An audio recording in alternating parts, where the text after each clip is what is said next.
Bapak Raka, Ibu Julpah, Ibu Nakis, semua mati kulun nasin zaikotul mau.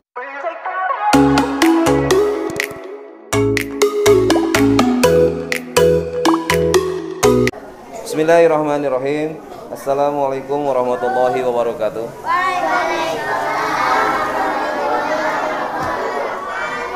Alhamdulillahirrahmanirrahim. Berkat rahmat Gusti Allah Subhanahu wa Ta'ala, kita semua pada hari ini bisa bertatap muka kembali dalam kegiatan praktek, yaitu praktek wudu, praktek sholat subuh, praktek sholat duha, disambung dengan pembahasan atau pembacaan Al-Quran dan pembahasan tajwidnya.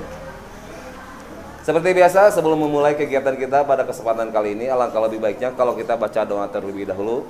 Kita bacakan suratul Fatihah. Mudah-mudahan dengan wasilah pembacaan suratul Fatihah ini, kita semua dijadikan oleh Gusti Allah menjadi anak yang soleh dan soleha. Amin. Atau gitu.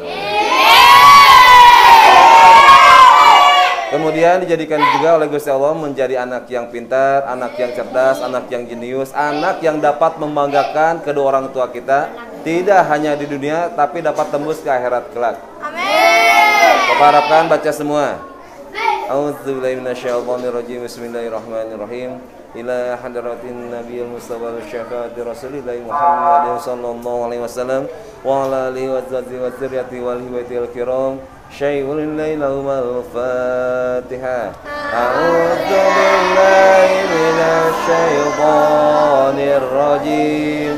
Bismillahirrahmanirrahim. Alhamdulillahi rabbil alamin. Ar-Rahmanir Rahim. Maliki yaumiddin. Iyyaka na'budu wa iyyaka nasta'in. Ihdinas siratal mustaqim. Siratal ladzina an'amta 'alaihim ghairil maghdubi 'alaihim waladdallin. Rabbi firli wa walidayya. Amin. Kemudian kita baca salawat. Kita bacakan salawat nariyah. Mudah-mudahan dengan wasilah pembacaan salawat nariyah ini, kita semua dijadikan oleh Kanjeng Rasulullah Muhammad sallallahu alaihi wasallam menjadi umatnya beliau. Karena walau bagaimanapun kita sangat membutuhkan syafaatnya dari beliau, terutama di akhirat kelak, terutama di yaumil hisab kelak, ya. Karena walau bagaimanapun kita semua akan dimintai pertanggungjawaban oleh Gusti Allah Subhanahu wa Ta'ala. Innallaha wa malaikatahu yusholluna 'alan nabi ya ayyuhalladzina amanu shallu 'alaihi wa sallimu taslima. Allahumma shalli salatan jamilatan wa sallim salaman kama ala sayyidina Muhammadin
untuk motivasi buat kalian semua, Bapak akan jelaskan kembali tentang pentingnya perkara sholat. Sholat didapatkan oleh Kanjeng Rasulullah Muhammad SAW berbeda dengan ibadah-ibadah yang lainnya. Kalaulah ibadah yang lainnya didapatkan oleh Kanjeng Rasulullah Muhammad SAW melalui perantara, yaitu melalui malaikat Jibril yang terkenal dengan wahyu. Tetapi untuk salat ini beda sendiri, saking pentingnya perkara salat. Kanjeng Rasul langsung diundang oleh Gusti Allah ke Sidratul Muntaha yang terkenal dalam peristiwa Isra wal Mi'raj. Di samping itu juga, saking pentingnya perkara salat ini, ketika Kanjeng Rasulullah Muhammad SAW menghadapi proses sakaratul maut, waktu beliau dicabut ruhnya oleh malaikat Israel, waktu beliau dimatikan urat-urat sarafnya oleh malaikat Israel, beliau masih bisa mengamanatkan perkara salat. Padahal proses sakaratul maut ini sakitnya luar biasa. Sakitnya luar biasa. Bagaikan ditebas oleh 300 pedang di tempat yang sama. Tahun ini ditebas oleh 300 pedang di tempat yang sama. Lamun urang ka keureut, lamun urang ka gunting nyeri teu. Nyeri teu. Sekali lagi, lamun urang ka gunting, lamun urang ka keureut ku silet nyeri teu. Nyeri teu. Tetapi Kanjeng Rasul bisa menahan rasa sakit itu semua untuk memberikan amanat kepada kita semua, saking sayangnya terhadap kita semua selaku umatnya beliau. Masih bisa mengamalkan perkara sholat. Sedikit Bapak akan jelaskan kembali tentang pentingnya, tentang proses sakaratul maut Kanjeng Rasulullah Muhammad SAW. Mudah-mudahan setelah mendengar proses kematiannya beliau, kita dapat bertambah kecintaan kita terhadap Kanjeng Rasulullah Muhammad SAW. Ketika roh Kanjeng Rasulullah Muhammad SAW dicabut dari ujung jempol kaki, tahu jempol kaki? Sampai dengan dengkul, tahu dengkul? Tuur. Ketika Kanjeng Rasulullah Muhammad SAW dimatikan urat-urat sarafnya oleh malaikat Israel, mulai dari ujung jempol kaki sampai dengan dengkul, Kanjeng Rasul bilang apa? Kanjeng Rasul bilang apa? Masih ingat? Enggak. Umatku.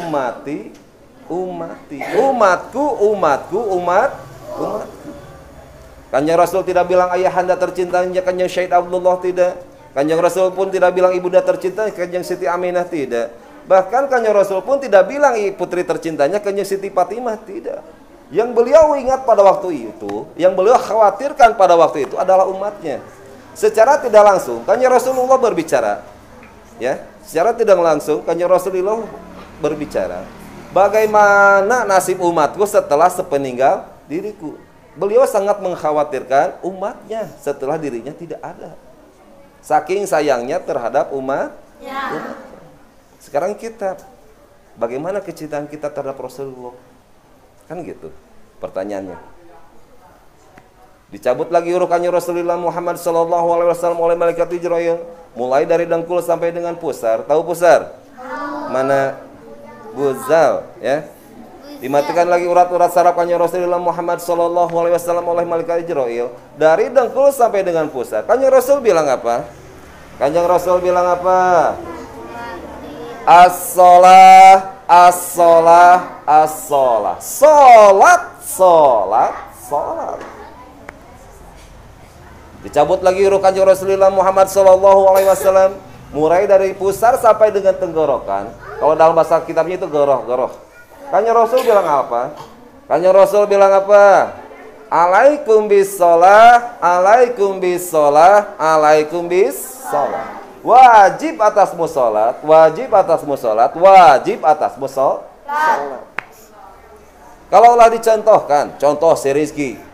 Si Rizki menjadi salah satu umatnya Kanjeng Rasulullah. Ya, contoh. Secara tidak langsung, si Rizki ini dipanggil oleh Kanjeng Rasul. Rizki, Rizki, Rizki. Sholat, sholat, sholat. Wajib atasmu sholat Rizki, wajib atasmu sholat Rizki, wajib atasmu sholat Rizki. Saking pentingnya perkara sholat. Kalau kita mau selamat, kita harus sholat. Saking pentingnya perkara sholat juga. Suatu saat kan kita akan mati, betul enggak? Tidak ada manusia yang hidup selamanya. Kullun nafsin za'iqatul maut. Kullu nafsin za'iqatul maut. Semua makhluk yang bernyawa pasti akan mengalami namanya kematian.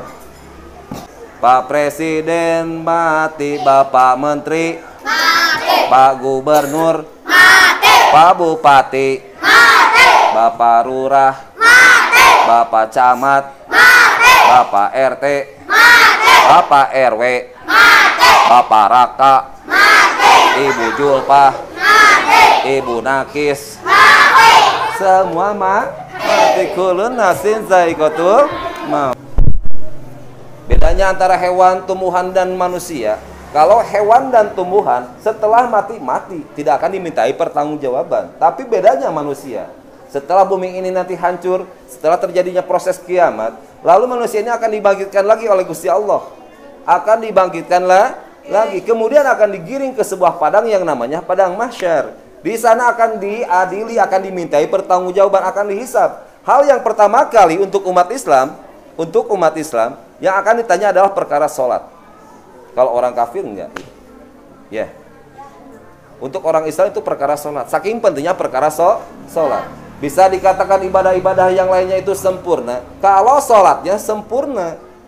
Paham?